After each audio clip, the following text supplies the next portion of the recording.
सम्मान्य सभामुख महोदय, आज हामी संविधान संशोधनको अत्यन्त महत्त्वपूर्ण र संवेदनशील विषयमा निर्णय गर्नको लागि संसदको यो गरिमामय सदनमा उपस्थित भएका छौँ। केही वर्षदेखि मुख्यतः नेपालमा शान्ति र परिवर्तनको एउटा नयाँ युगलाई जन्म दिने प्रक्रियामा नेपाली जनताले, नेपालका राजनीतिक दलहरू र नेताहरूले एउटा नयाँ संस्कृति र परम्पराको विकास गरेका छन्।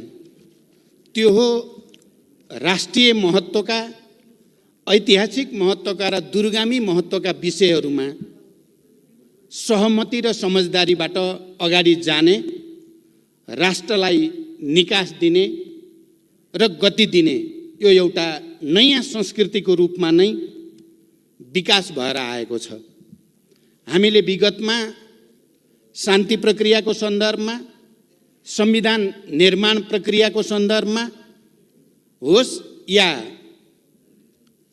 देशमा हुने विभिन्न प्राकृतिक विपदाहरूको सामना गर्ने सन्दर्भमा, खास गरी विनाशकारी भूकम्पबाट उत्पन्न परिस्थितिको सामना गर्ने सन्दर्भमा पनि हामी सबैले राष्ट्रिय जिम्मेवारीका साथ, अत्यन्त संवेदनशीलताका साथ सहमति, सहकार्यद्वारा जनतालाई राहत दिने, नेतृत्व गर्ने परम्परा जस्तै बसालेका छौँ र त्यही प्रक्रियाको एउटा अत्यन्त महत्त्वपूर्ण नयाँ कडीका रूपमा आज हामी दोस्रो संविधान संशोधनको यो घडीमा आइपुगेका छौँ। खास गरी देशको भौगोलिक अखण्डतासँग सम्बन्धित विषयमा हामी हिजो राजतन्त्र, खास गरी निरङ्कुश पञ्चायती तानाशाहीको प्रारम्भिक दिनमा राजतन्त्रले गुमाएको भूमि गणतन्त्रले फिर्ता लिने ठाउँमा हामी आइपुगेका छौँ र त्यो गर्वको साथ राजतन्त्रले गुमायो, गणतन्त्रले लिँदैछ। त्यो ऐतिहासिक गौरव हाम्रो यो सदनलाई प्राप्त हुँदैछ र हामी त्यो प्रक्रियाको नयाँ कडीको रूपमा संविधान संशोधनको यो प्रक्रियामा उपस्थित छौँ। म पनि आम नेपाली जनतासँगै, नेपालका सबै राजनीतिक दलहरूसँगै, नागरिक समाजसँगै म गर्व व्यक्त गर्न चाहन्छु, गर्व गर्न चाहन्छु, सबैसँग एकैबद्धता प्रकट गर्न चाहन्छु र हामीले यो समस्याको समाधान पनि, मलाई विश्वास छ, हामी यसको अन्तिम निर्णयमा पुग्ने बेलासम्म जसरी यो विषयमा हामी प्रस्ताव प्रस्तुत गर्दा सर्वसम्मति हामीले जनाएका छौँ, निर्णयमा पनि सर्वसम्मति हुने विश्वास पनि म व्यक्त गर्न चाहन्छु र यो राष्ट्रिय एकताको निम्ति यो सम्मानित सदनका सबै प्रतिनिधित्व गर्ने राजनीतिक दल, नेताहरू र माननीय सदस्यहरू प्रति हार्दिक धन्यवाद मेरो दलको तर्फबाट र मेरो तर्फबाट व्यक्त गर्न चाहन्छु र आउने दिनमा पनि हामीले ठुलो सङ्घर्ष र बलिदानपछि प्राप्त गरेको सङ्घीय लोकतान्त्रिक गणतन्त्रलाई सुदृढ गर्ने, यसको मार्फतबाट जनतालाई सुशासन, विकास र समृद्धिको नयाँ युगतिर लैजाने कुरामा हामीलाई राष्ट्रिय एकताको भावना अनुसार नै सफलता प्राप्त हुनेछ भनेर विश्वास र कामना पनि व्यक्त गर्न चाहन्छु। मैले अहिले यो विषयमा धेरै लामो कुरा गर्नुभन्दा पनि म के भन्न चाहन्छु भने नेपालको राजनीतिक परिवर्तनको ऐतिहासिक प्रक्रियामा हामीले दुईटा मूलभूत चुनौतीहरूको सामना गर्नु थियो। नेपाली जनताले, नेपालको राजनीतिक आन्दोलनले एकातिर सामन्ती निरङ्कुश तन्त्र र त्यसद्वारा जन्माइएका आर्थिक, राजनीतिक, सामाजिक, सांस्कृतिक विसङ्गतिहरूका विरुद्ध लड्नु थियो हामीले र त्यसको ठाउँमा लोकतन्त्र, जनतन्त्र, जनवाद जे भने पनि लोकतन्त्र हामीले स्थापित गर्ने एउटा चुनौती थियो र लामो समयदेखि, खास गरी राणाशाही विरोधी आन्दोलनको बेलादेखि हामी जनयुद्ध र जनआन्दोलन हुँदै शान्ति प्रक्रिया 62-63 को आन्दोलनसम्म आउँदा हामीले त्यो लडाइँमा आधारभूत विजय प्राप्त गरेकै हो। नेपाली जनताले त्यो लडाइँमा विजय प्राप्त गर्यो र नेपाल गणतन्त्रको नयाँ युगमा, लोकतन्त्रको नयाँ युगमा, सङ्घीयता समावेशिताको नयाँ युगमा पदार्पण गर्यो।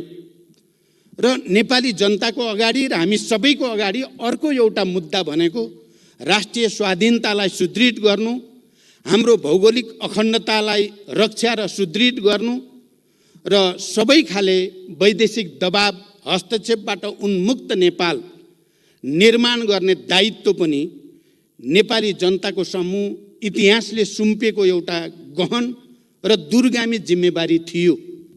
मलाई लाग्छ आज हामी जे निर्णय गर्न जाँदैछौँ त्यही दोस्रो ऐतिहासिक मुद्दालाई फैसला गर्ने, दोस्रो ऐतिहासिक चुनौतीको सामना गर्ने र नेपालको राष्ट्रिय स्वाधीनतालाई सुदृढ गर्ने, भौगोलिक अखण्डतालाई सुदृढ गर्ने एउटा महान अभियानकै क्रममा हामी यहाँ आइपुगेका छौँ।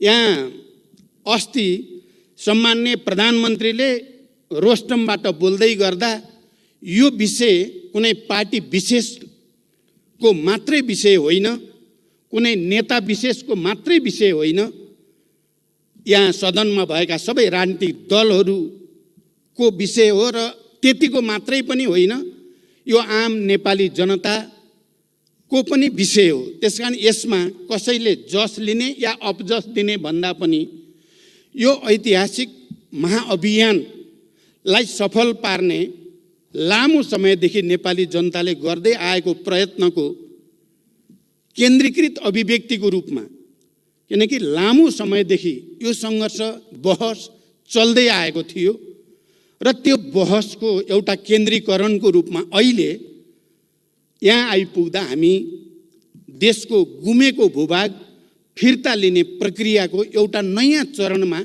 हामी आइपुगेका हौँ। आज यो विषयलाई, यति संवेदनशील गम्भीर राष्ट्रिय विषयलाई सहमति बनाउँदै, किनकि बीचबीचमा हामी सबैलाई थाहा छ सर्वदलीय बैठकहरू बस्दै सहमतिको निम्ति प्रयासहरू गर्दै र यो विषयको गाम्भीर्यता र जिम्मेवारी र संवेदनशीलता अनुसार नै राष्ट्रिय समझदारी बनाउँदै अहिले सरकारले यसलाई संविधान संशोधनद्वारा हाम्रो नक्सा जसरी संविधानमा लोगोको रूपमा, प्रतीकको रूपमा इङ्गित छ, त्यसलाई सच्याउने पहल कदमी जो गर्यो त्यसको लागि म सम्माननीय प्रधानमन्त्री नेपाल सरकारलाई विशेष धन्यवाद भन्न चाहन्छु र यसमा साथ दिने सबै राजनीतिक दलहरू, नागरिक समाज र आम नेपाली जनतालाई पनि म हृदयदेखि आभार प्रकट गर्न चाहन्छु, बधाई भन्न चाहन्छु र धन्यवाद भन्न चाहन्छु। किनकि यो हामी सबैको सामूहिक विवेकको प्रतिफल हो। यो कुनै व्यक्ति विशेषको मात्रै मुद्दा पनि होइन, व्यक्ति विशेषले मात्रै गरेर हुने कुरा पनि होइन। मैले केही समय पहिले मात्रै यो विषय, खास गरी नेपालको नक्सासँग सम्बन्धित विषय सदनमा सरकारले दर्ता गरिसकेपछि, संशोधन प्रस्ताव दर्ता गरिसकेपछि मैले प्रधानमन्त्रीजीलाई विशेष सुझाव दिन आवश्यक ठाने र म बालुवाटार गएको थिएँ। म प्रधानमन्त्रीलाई यही भन्न कि यो विषय धेरै गम्भीर छ, संवेदनशील पनि छ, राष्ट्रिय महत्त्वको छ, दूरगामी छ। त्यसकारण देशका सबै राष्ट्रिय राजनीतिक दलहरूको बीचमा गम्भीर अन्तर्क्रिया, संवाद, छलफल जरुरी छ र एउटा राष्ट्रिय सहमति बनाएर मात्रै यस्ता मुद्दाहरूलाई एउटा टुङ्गोमा पुर्याउन उचित हुन्छ भन्ने सुझाव दिन म गएको थिएँ। प्रधानमन्त्रीजी पनि सर्वदलीय बैठक बसाउने निर्णयमा मनमनमा पुग्नु भएको रहेछ र मलाई भन्नुभयो सर्वदलीय बैठक बस्नु पर्यो, तपाईँसँग सल्लाह गर्न खोजेको भन्नुभयो। यो त बडो टेलिप्याथी भए जस्तो भयो। म त्यही सुझाव तपाईँलाई राख्न आएको, तपाईँले पनि सर्वदलीय बैठक भन्नुभयो। यो त बडो गजबको चाहिँ कोइन्सिडेन्स जस्तो, संयोग जस्तो पनि भयो भनेर मैले भने।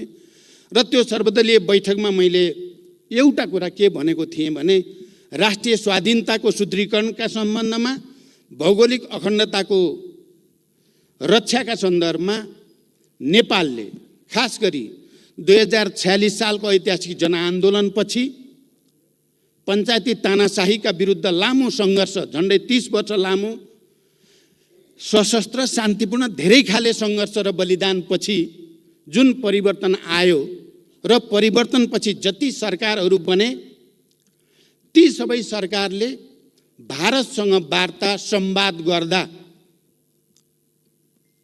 प्राय सबैले हिजोका असमान सन्धि सम्झौताको पुनरावलोकन, परिवर्तनका बारेमा कुरा उठाउने गरेको र 62-63 को आन्दोलनपछि जति पनि प्रधानमन्त्रीहरू बनियो, हामी सबैले, एउटा मात्र होइन सबैले नै जुनसुकै राजनीतिक दलको तर्फबाट प्रधानमन्त्री भए पनि ती सबै प्रधानमन्त्रीहरूले नेपालको भूगोलको सम्बन्धमा, नेपालको सिमानाको सम्बन्धमा बडो गम्भीर ढङ्गले प्रश्नहरू उठाएको र संयुक्त वक्तव्यमा या समझदारीहरूमा भारत सरकारसँग ती विषयहरू उल्लेख हुने गरेको इतिहास बडो प्रष्टसँग देखिएको छ।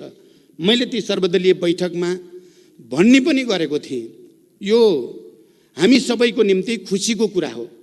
र यो लामो कालखण्डमा 2007 सालपछिका धेरै आन्दोलनहरूको क्रममा नेपाली जनताको राष्ट्रिय चेतना, नेपाली जनताको भौगोलिक अखण्डताप्रतिको संवेदनशीलता र त्यो चेतना पनि गुणात्मक ढङ्गले नयाँ चरणमा पुगेकै छ। यो सबैको प्रतिफल नै हो कि हामी आज हाम्रो गुमेको भूमि फिर्ता लिने, त्यसको दाबी प्रस्तुत गर्ने र त्यसको निम्ति भारत सरकारसँग नयाँ सिराबाट संवाद गर्ने, वार्ता गर्ने, राजनीतिक तहमा, कूटनैतिक तहमा वार्ता र संवाद गरेर यो समस्यालाई वान्स एन्ड फर अल सधैँका निम्ति समाधान गर्ने एउटा सङ्कल्प हामीले लिएका छौँ। त्यसो भएको हुनाले पछिल्लो चरणमा जति पनि भारत सरकारसँग नेपालका सरकारहरूको, प्रधानमन्त्रीहरूको वार्ताहरू भए, ती सबैमा खास गरी कालापानी क्षेत्र, त्यो लिम्पियाधुरा, लिपुलेक र कालापानी क्षेत्र र सुस्ताको क्षेत्र, भूगोल, यसलाई विवादित क्षेत्र हुन् र यसलाई वार्ता र संवादको माध्यमबाट यी विवादित क्षेत्रको समस्या समाधान गर्नुपर्दछ भन्ने कुरामा नेपाल र भारत दुवैको सहमति बन्दै पनि आएको हो र त्यसलाई विवादित क्षेत्रको रूपमा उल्लेख गरिएको छ, स्थापित गरिएको छ। त्यहाँ भारतले पनि र नेपालले पनि कुनै विमति राखेका छैनन्। कालापानी क्षेत्र विवादमा छ भन्ने कुरा र सुस्ता पनि विवादमा छ भन्ने कुरा भारत सरकारले समेत स्वीकार गरेको तथ्य हो। मैले प्रकारान्तरले कश्मीर सम्बन्धी मुद्दाका सन्दर्भमा भारतले नयाँ नक्सा जारी गर्यो र मैले के ठान्छु भने भारत सरकारले सम्भवतः कश्मीर इस्युमा लामो समयदेखि रहेको आफ्नो आन्तरिक समस्यालाई समाधान गर्ने उपायको रूपमा सम्भवतः नयाँ नक्सा प्रकाशित गरेको थियो। उसको चाहिँ चाहना नेपाललाई जिस्क्याउनु थिएन होला। उनीहरूको चाहिँ चाहना भनेको कश्मीरसँग सम्बन्धित इस्युमा आफूले गरेको निर्णय, भारत सरकारले गरेको निर्णयलाई स्थापित गर्ने थियो होला। तर प्रकारान्तरले त्यसले हामी सबैलाई झकझक्यायो।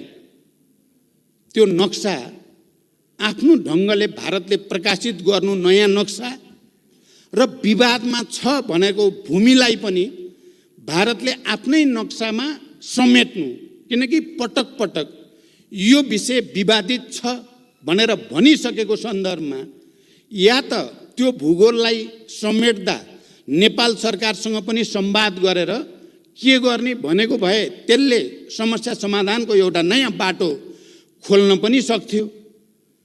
किनकि यो कुरा स्वीकारिएको तथ्य हो कि कालापानी र सुस्ता, किनकि पटक पटक म पनि प्रधानमन्त्रीको हैसियतले भारत भ्रमणमा जाँदा, चाहे त्यो सन् 1950 को सन्धिको सन्दर्भ होस् या कालापानी क्षेत्र र सुस्ता क्षेत्रसँग सम्बन्धित सीमा सम्बन्धी विवादको कुरा होस्, उठेकै थियो, उठाइएकै थियो र यो विवादलाई दुवै देशको सचिव स्तरीय जोइन्ट कमिटी मार्फत समाधान गर्ने भनेर त्यो प्रक्रियाको थालनी पनि हुँदै आएको थियो।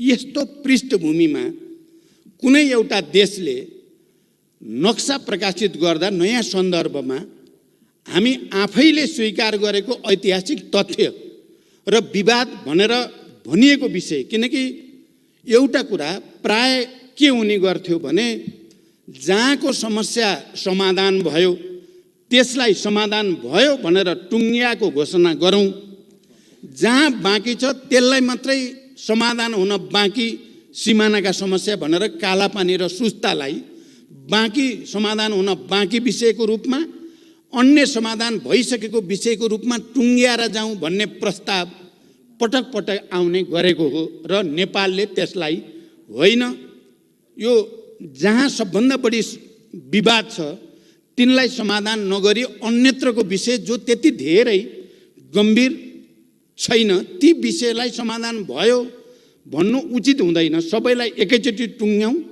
र एकैचोटि समाधान भएको घोषणा गरौँ भन्ने नेपालको हामी सबैको अडान रहँदै आएको हो। त्यो तथ्य पनि म यो सम्मानित सदनलाई जानकारी गराउन चाहन्छु। जे भए पनि भारतले त्यो नक्सा प्रकाशित गरिसकेपछि हामीहरूको अगाडि एउटा सवाल त खडा भयो, नेपालले पनि नक्सा प्रकाशित गर्ने या नगर्ने। सौभाग्यवश भनौँ या संयोगवश भनौँ, त्यति नै बेला हाम्रो दल, हाम्रो पार्टी नेपाल कम्युनिस्ट पार्टीमा एउटा सचिवालयको बैठकमा मलाई अध्यक्ष पनि अलि कार्यकारी भूमिका बढाउने भनेर भनिएको सन्दर्भ थियो र मैले स्थायी समितिको बैठकको नेतृत्व मङ्सिरको अन्त्य र पुसको पहिलो हप्तामा गरेको थिएँ। त्यो बैठकबाट र त्यसपछि माघमा दोस्रो बैठक केन्द्रीय समितिकै बैठक गरिएको थियो। त्यो बैठकबाट हामीले पार्टीको तर्फबाट हाम्रो नक्सा पनि प्रकाशित गरिनु पर्दछ। नेपालले पनि हामीले हाम्रो भूभाग जसमा हामी भित्र दुविधा छैन, नेपालीहरूको बिचमा कुनै विमति छैन, त्यो सर्वसम्मत भएको कालापानी, लिपुलेक र लिम्पियाधुरा यो भूभाग समेटेर नेपालले पनि नक्सा प्रकाशित गर्नुपर्दछ भन्ने निर्णय हामीले गर्यौँ र मैले पार्टी अध्यक्षको हैसियतले अर्को अध्यक्ष र प्रधानमन्त्री, सम्माननीय प्रधानमन्त्री कमरेडलाई नक्सा प्रकाशित गर्ने बारेमा पार्टीका निर्णयहरूको जानकारी पनि गराउँदै आएको थिएँ। त्यसकारण यो नक्साको कुरा अहिले मात्रै उठ्यो, अहिले मात्रै टुङ्गियो भन्ने कुरा होइन। जति बेला भारतको तर्फबाट नक्सा प्रकाशित भयो हाम्रो जिम्मेवारी र दायित्व बन्थ्यो कि हामीले पनि नक्सा प्रकाशित गरौँ। हाम्रो ऐतिहासिक भूभाग समेटिएको सुगौली सन्धिद्वारा निर्धारित सिमानालाई समेटेर हामीले नक्सा प्रकाशित गर्ने कुरामा लागिराखेका थियौँ। अहिले प्रधानमन्त्रीजीले भनिराख्नु भएको छ, हामी त्यति बेलादेखि नै यो प्रक्रियाको तयारीमा चाहिँ लागेका थियौँ र मैले सर्वदलीय बैठकमा नि भनेको थिएँ। आज म सभामुख महोदय यो सम्मानित सदनलाई पनि प्रश्न गर्न चाहन्छु कि सर्वदलीय बैठकको बेलामा पनि हामीले नक्सा प्रकाशित गर्नुको साथसाथै भारतसँग वार्ताको निम्ति, संवादको निम्ति पहल बढाएर लानुपर्ने हुन्छ। मैले प्रधानमन्त्रीजीले ड्राफ्ट गरेको डिप्लोमेटिक नोट मलाई पनि पढ्ने अवसर प्राप्त भयो। प्रधानमन्त्रीजी र मैले सँगै पनि त्यसलाई हेऱ्यौँ। त्यो बडो जिम्मेवारपूर्ण भाषामा स्ट्रङली वार्ताको निम्ति अपिल गरिएको छ र त्यो वार्ता प्रधानमन्त्री लेभलमा त राजनैतिक खालको वार्ता हुन सक्छ, तर हाम्रो जोइन्ट कमिटी लेभलमा चाहिँ फेरि गम्भीर वार्ता गरेर यो समस्या समाधान गर्नुपर्छ भनेरै लेखिएको थियो र मलाई विश्वास थियो छिटै वार्ता हुन्छ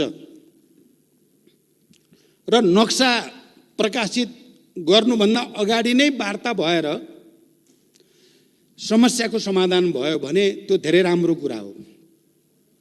कहीँ न कहीँ त्यसका विभिन्न विकल्पहरूमाथि छलफल सुरु भयो भने पनि त्यो ऐतिहासिक कुरा नै हुन्छ भन्ने मेरो विश्वास पनि थियो। तर वार्ताको प्रक्रिया चाहिँ अगाडि बढ्न सकेन। मैले पटक पटक पठाइएका चिठीहरूको बारेमा पनि सरकारबाट जानकारी पाइरहेकै थिएँ, तर वार्ताको प्रक्रिया सुरु हुन सकेन र बरु उल्टै भारतको एकजना जिम्मेवार नेता र सरकारका जिम्मेवार मन्त्रीबाट त्यही विवादित भनिएको भूमिबाट जाने गरी बाटो निर्माणको उद्घाटन भयो।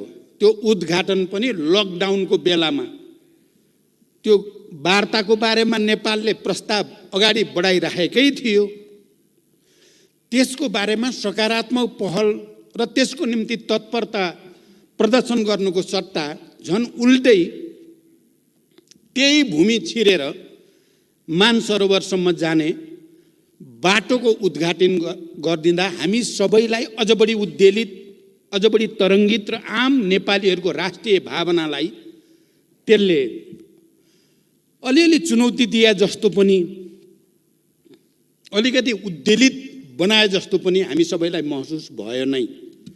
त्यसकारण मैले सर्वदलीय बैठकमा पनि भनेको थिएँ र आज म यो सम्मानित सदनलाई पनि भन्न चाहन्छु, प्रकारान्तरले त्यो नक्सा प्रकाशित गरेर र त्यो बाटो उद्घाटन गरेर भारतले हामी नेपालीहरूलाई एकताबद्ध हुन, आफ्नो गुमेको जमिन फिर्ता लिनको लागि अगाडि बढ्न नकारात्मक रूपले जो चुनौती दियो, म त्यसको लागि ती मन्त्रीहरू भारतका र ती नेताहरूलाई धन्यवाद पनि भन्न चाहन्छु। इतिहासको जिम्मेवारी पुरा गर्नको लागि हामीलाई घचघच्याउनु भयो तपाईँहरूले। तपाईँहरूले त्यसो नगरेको भए हामी त अलि अर्कै तरिकाले समस्या समाधान गर्न चाहेका थियौँ। वार्ता संवादकै बाटोबाट नै यो समस्याको समाधान होस् भन्ने चाहेका थियौँ। तर आज हामी संविधान संशोधनको यो घडीसम्म आइपुगेका छौँ। यसको के अर्थ होइन भने र हुन हुँदैन भने हामी फेरि भारतसँग कुनै खालको दुश्मनी चाहेका छौँ त भन्दा बिल्कुल छैनौँ। हामी भारतसँग फेरि पनि यो समस्याको शान्तिपूर्ण कूटनैतिक र राजनीतिक संवादको माध्यमबाट समस्याको समाधान चाहन्छौँ। मलाई लाग्छ नेपाल सरकारले पनि र हामी कसैले पनि यो मुद्दालाई अनावश्यक प्रोभोकेसन गरेर समाधान नहुने दिशातिर लैजान चाहेका छैनौँ। बरु यसलाई एकपटक र सधैँका निम्ति समाधान गर्ने उपायको हामी खोजीमा छौँ। हामी राजनीतिक नेतृत्वमा भएका पार्टीका नेताहरू सबै गम्भीर छौँ। यो परिस्थिति नआइदिएको भए हुन्थ्यो। यो परिस्थिति आउनुभन्दा अगाडि नै वार्ता र संवादबाट समस्याको समाधान गर्न सक्नु पाएको भए हुन्थ्यो। हाम्रो तर्फबाट हामीले प्रयास नगरेको होइन। हाम्रो तर्फबाट हामीले अधिकतम प्रयास अन्तिम समयसम्म पनि गरेकै छौँ। आज संविधान संशोधन मार्फत हामीले संविधानमा यो लोगोलाई अहिले नयाँ नक्सा अनुसार अपग्रेड गरे पनि, संशोधन गरे पनि हामी भारत सरकारसँग फेरि पनि विनम्रतापूर्वक आग्रह गर्न चाहन्छौँ। हामी मित्रता चाहेका छौँ। हामी असल छिमेकीको एउटा नयाँ सम्बन्धको युगतिर लान चाहेका छौँ। हामी विकास र समृद्धिको नयाँ युगतिर नेपाललाई लान चाहेका छौँ र यसमा भारतको मैत्री र सहयोग अपरिहार्य छ। त्यसकारण म के भन्न चाहन्छु भने आज यो सम्मानित सदनबाट यो निर्णय सर्वसम्मत रूपबाट हुनु भनेको भारतसँग दूरी बढाउनु चाहिँ होइन, बरु भारतलाई यो समस्या समाधानको निम्ति अझ बढी घचघच्याउनु, उहाँहरूलाई अझ बढी प्रेरित गर्नु, उहाँहरू यो समस्याको सत्य तथ्यका आधारमा, ऐतिहासिक तथ्य तथ्याङ्क दस्तावेजका आधारमा समस्याको सदाका लागि समाधान गरेर एउटा असल मैत्रीको एउटा नयाँ चरणतिर लैजानको लागि एउटा वातावरण बनोस् भन्ने हाम्रो चाहना छ। म नेकपाको तर्फबाट यो कुरो बडो प्रष्ट भाषामा भन्न चाहन्छु। हामी हाम्रा छिमेकीहरूसँग, भारतसँग, चीनसँग एउटा सुमधुर मैत्री सम्बन्ध, सन्तुलित र हाम्रो स्वतन्त्र असंलग्न परराष्ट्र नीति अनुसारको एउटा नयाँ सम्बन्ध विकास गरेर हामी नेपाली जनताको समृद्धि र विकासको आकाङ्क्षालाई सम्बोधन गर्न चाहेका छौँ।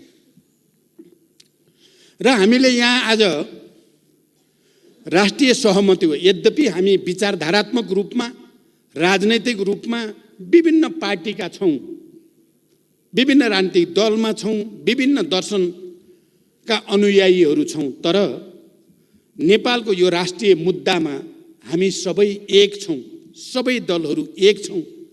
हामी सबै वर्ग, जाति, क्षेत्र, लिङ्ग, समुदायका नेपाली जनता हामी एक ठाउँमा छौँ। यो सन्देश हामीले भारतलाई चाहिँ कुनै किसिमले भारतलाई अप्ठ्यारो पार्नको लागि यो एकता प्रदर्शन भएको होइन, बरु भारतले हाम्रो समस्या ठिक ढङ्गले बुझिदियोस्, नेपाली जनताको भावनालाई, नेपाली जनताको चाहनालाई भारतले राम्रोसँग विचार गरिदियोस् भन्ने एउटा सन्देश प्रवाह गर्न चाहेका छौँ। र अन्ततः हामीलाई थाहा छ समस्याको समाधान संवाद र वार्ताबाटै हुने हो। हामी यसलाई योभन्दा पर चर्काएर कसैलाई पनि फाइदा छैन भन्ने कुरामा हामी सचेत छौँ। हामी त्यस्तो कुनै दुविधामा छैनौँ, हामी त्यस्तो कुनै बचकाना आवेगमा छैनौँ कि हामी निहित राजनीतिक स्वार्थको निम्ति यस्तो राष्ट्रिय संवेदनशील र ऐतिहासिक मुद्दामा खेलबाड गर्ने नेतृत्व हामी होइन। यदि हामी त्यस्तो हुन्थ्यो भने हामीले नेपालमा यो परिवर्तन सम्भव तुल्याउन सक्ने थिएनौँ। हामीले नेपालमा शान्तिको एउटा नयाँ उदाहरण विश्व सामु प्रस्तुत गर्न सक्ने थिएनौँ। हामीले यो परिवर्तनलाई यो स्तरमा ल्याउन सक्ने थिएनौँ। त्यसकारण अहिले फेरि एकचोटि हामीले विश्व सामु एउटा सन्देश दिएका छौँ। हामी नेपालीहरू नेपालको राष्ट्रिय मुद्दामा, ऐतिहासिक मुद्दामा एक ठाउँमा खडा हुन्छन्। हिजो पनि हामीले त्यो साबित गरेका हौँ, आज पनि हामीले त्यो साबित गरेका छौँ र मलाई विश्वास छ भोलि पनि हामी राष्ट्रिय मुद्दामा एकजुट भएर नै विश्वलाई एउटा सन्देश दिइराख्नेछौँ। म भारतको सरकार, त्यहाँका राजनीतिक नेताहरू, राजनीतिक दलहरू, त्यहाँका बुद्धिजीवी, त्यहाँका पत्रकारहरूलाई पनि नेपाली जनताको यो भावना र संवेदनशीलतालाई गम्भीरतापूर्वक लिइदिन म हार्दिक रूपले आग्रह गर्न चाहन्छु। हामी योभन्दा बढी यो विषय नतन्कियोस्, बरु यो बिन्दुबाट वार्ता संवादको एउटा नयाँ युगको सूत्रपात होस् र त्यसले हाम्रा बीचमा भएका समस्याहरूलाई स्थायी रूपले समाधान गर्ने एउटा वातावरण बनोस् भन्ने हाम्रो चाहनालाई म व्यक्त गर्न चाहन्छु। मलाई आज यति बोल्दै गर्दा विशेष गर्वको महसुस भएको छ, किनकि हामीले 12 बुँदे समझदारीदेखि शान्ति सम्झौतासम्म आउँदा जुन राजनीतिक संस्कार हामीले सूत्रपात गर्यौं त्यो र भूकम्पको बेलामा हामीले जे भन्यौं र गर्यौं, त्यो संविधान बनाउने बेलामा हामीले जे भन्यौं र गर्यौं त्यो सबै, र अहिले यो विषयमा हामीले जुन एकता प्रदर्शन गरे यो सबैले नेपाली कल्चर, नेपालको मनोविज्ञान, नेपाली भावना, नेपाली चेतनालाई अभिव्यक्त गरेको छ। मैले यो सदनमा आउँदै गर्दा बाटोमा मेरो स्टाफ साथीले भन्नुभयो, कोहीले भनेका छन् रे, लौ पार्टीहरूले त देश बचाउन सक्ने भएनन्, अब फेरि सामन्तहरू नै आउन पर्यो भनेर पनि प्लेकार्ड बोकेका छन् अरे भनेर सुनाउनु भयो मलाई। मैले त्यसो भएर आज सुरुमै भने राजतन्त्रले गुमाएको जमिन गणतन्त्रले फिर्ता ल्याउँदैछ। खबरदार, नेपाली जनतालाई भ्रमित गर्ने कहीँ कतैबाट कुत्सित प्रयास नहोस्। आज 21औं शताब्दीमा ठुलो सङ्घर्ष र बलिदानबाट खारिएर आएको नेपाली जनता कसैको भ्रमको पछि लाग्ने छैनन्। बरु राष्ट्रिय एकताको साथ हामी यो मुद्दालाई पनि र अहिलेको कोरोना महामारी जो विश्वव्यापी रूपमा देखा परेको छ त्यसको पनि राष्ट्रिय सहमतिको साथै सामना गरेर हामीले देखाउने छौँ। मलाई शान्ति सम्झौताको एउटा हस्ताक्षरकर्ताको हैसियतले 7 दलको तर्फबाट तत्कालीन प्रधानमन्त्री गिरिजाप्रसाद कोइराला र मैले यसै हलमा हस्ताक्षर गरेका थियौँ। त्यो दिन पनि मैले सम्झिन चाहन्छु।